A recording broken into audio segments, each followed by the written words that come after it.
Hi everyone, I'm Nasra, and I'm really excited and honored to be here tonight amongst so many wonderful community leaders. I'm going to be sharing some poems with you.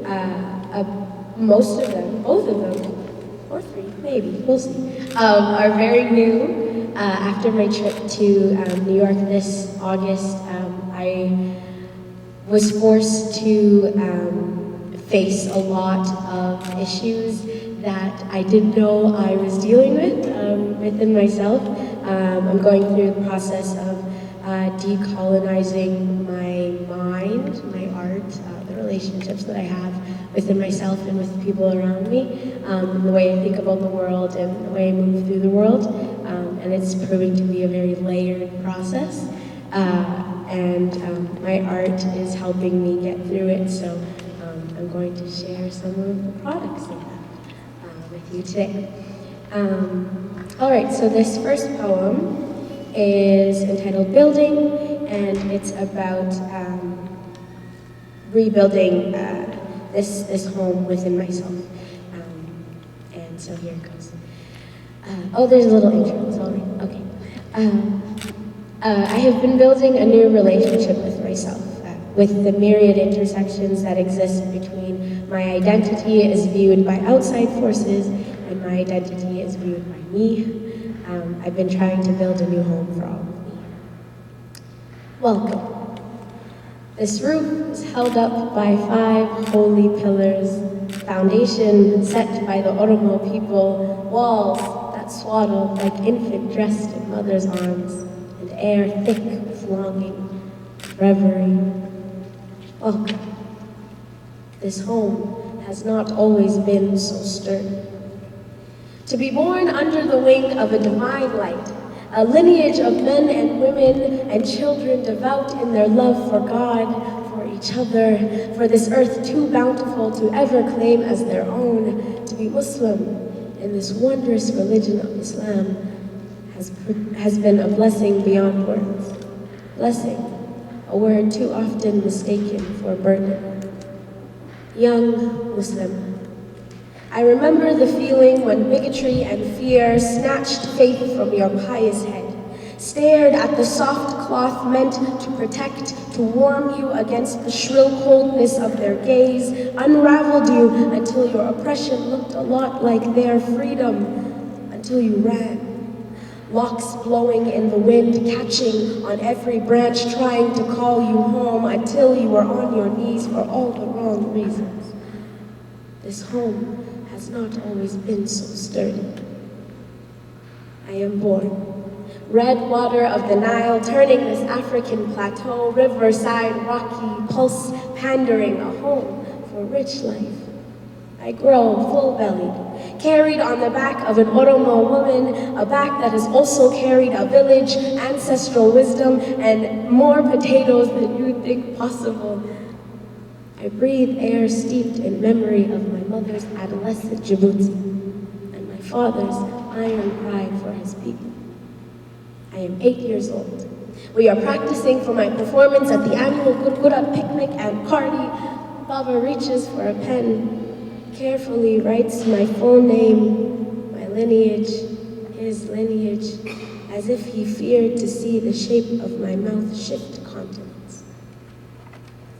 As if this knowledge would keep me tethered to home, to anything resembling his love, I run away, towards and back again. I live, I stand on land that forgets I am African before it remembers I am black. I live, I buoy in an ocean where neither one of those options are lighthouse. I live, I die, I break at the idea of bringing a black body into this world, a shake so violent, so deep the thought itself pierces my womb, making it so nothing grows, so nothing dies.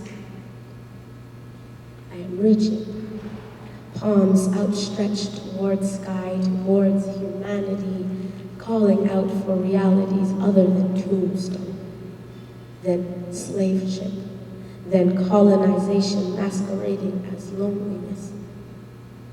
This home has not always been so sturdy. These thighs have not always been so sturdy. My womanness has not always been so sturdy. It has been forced to exist within the confines of too many conflicting revolutions, to be modest mouse, to be catcall commendable, to be wild walk, to be tamed temptation, to be anything and everything but self-defining freedom. My womanness has belonged to everyone but myself, and for far too long. This home has not always been so sturdy. But listen here to the tremor, the earth's palpable cry, this black woman, this black Muslim, this Muslim woman, this black, this woman, this Muslim, this artist, this cacophonous existence. I am not here to tread silently. My breath, fight, and beauty are revolutions in themselves, to be all that I am and to dance freely, to rejoice and to acknowledge the complexities of my relationships to the world. That is the work. That is the building. Welcome to my home. There is dust on the shelves and the floors creak. The doors are wide open.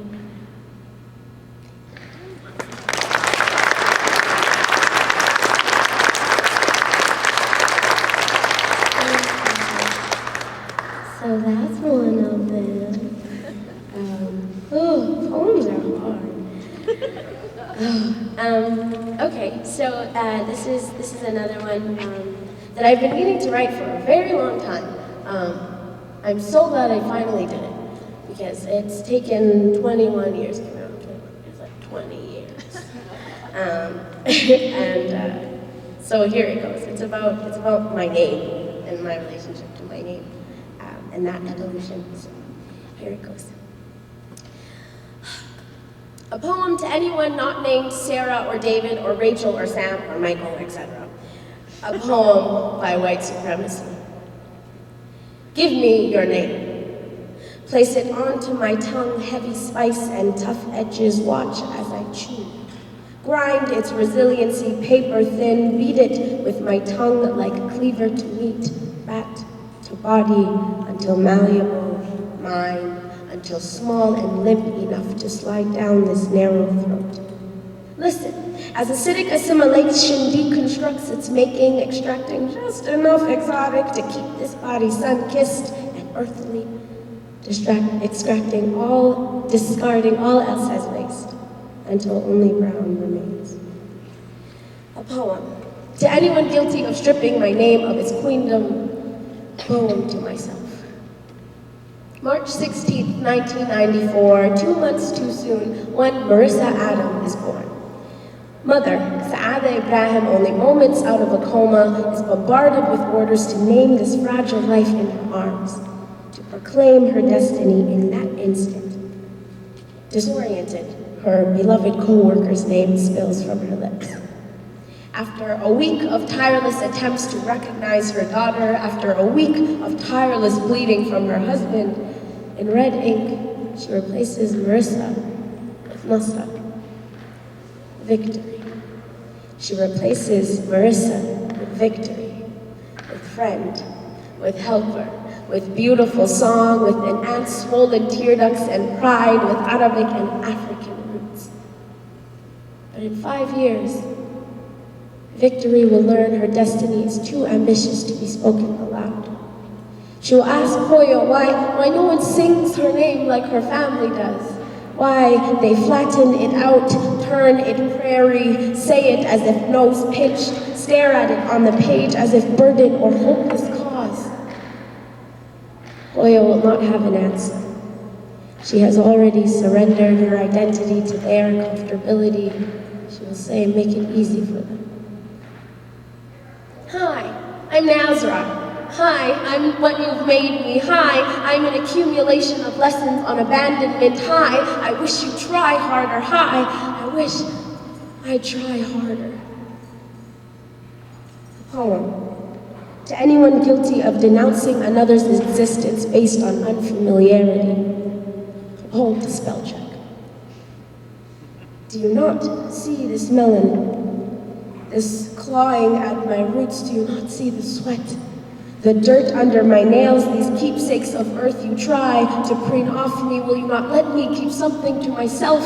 Am I simply excavation ground? Sierra Leone, are you only here for the diamonds? Is my name something else to be improved upon by pressure? Something to be polished, refined, like language, like cultures you do not belong to? Does existence on this earth only look and sound like you do?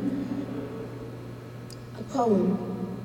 To anyone guilty of allowing another's carelessness and ego to deflate their worth. A poem to myself. A poem to Nasra Adem, Ali, Ibrahim, Ahmed, Umar, Ahmed, Sheikh, Barre, Ali Fadl. A poem to my mother, Nasra Adem, Ibrahim. A poem to countless others whose first instinct is to shrink themselves at the sight of an introductory handshake. Say your name, the way your family does. Repeat it tirelessly to yourself, to the world. Stand in your story and shake hands firmly. Teach them your destiny. Make it anything but easy. Thank you so much.